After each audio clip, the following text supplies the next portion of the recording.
இன்னைக்கு 31 ஜூலை அம்மாவோட birthday. So நேத்து நைட்டு ஒரு சாரி வாங்கலாம் அப்படின்னு பிளான் பண்ண உடனே, இல்ல சாரிலாம் வேண்டாம். ஏற்கனவே நெறைய சாரி இருக்கு அப்படின்னு சொன்னாங்க. அதெல்லாம் முடியாது. பிறந்த நாளைக்கு கண்டிப்பா புது ட்ரெஸ் போட்டே ஆகணும் அப்படின்னு சொன்ன உடனே, ஒரே ஒரு கண்டிஷனோட ஒத்துக்கிட்டாங்க. பக்கத்துல எனக்கு தெரிஞ்ச ஒரு ஷாப் இருக்கு. அங்க போகலாம் அப்படின்னு. சரின்னு சொல்லிட்டு அந்த ஷாப்புக்கு போனோம். இதுதான் அந்த ஷாப். அங்க ஒரு அக்கா தான் இருந்தாங்க. அம்மா வந்து பர்த்டேக்காக சாரி வாங்க வந்திருக்கிறேன் அப்படின்னு சொன்ன உடனே அவங்க பயங்கர ஹாப்பி ஆகிட்டாங்க. கடையில இருந்த எல்லா மாடல் சாரீஸையுமே எடுத்து எடுத்து காட்டிட்டே இருந்தாங்க. ரொம்ப பொறுமையா எல்லாமே காட்டுனாங்க. ஆனாலும் அம்மா வழக்கம் போல இந்த கலர்ல வேற டிசைன் இருக்கா, இந்த டிசைன்ல வேற கலர் இருக்கா அப்படின்னு அலசி ஆராய்ஞ்சு கடைசியா இந்த டார்க் கிரீன் சாரி செலக்ட் பண்ணாங்க.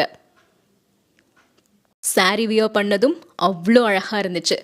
அப்படியே ஒரு சிம்பிளான ஸ்வீட் செஞ்சு சாப்பிட்டு இன்னைக்கு பர்த்டேவை செலிப்ரேட் பண்ணி முடிச்சாச்சு. ஹாப்பி பர்த்டே அம்மா!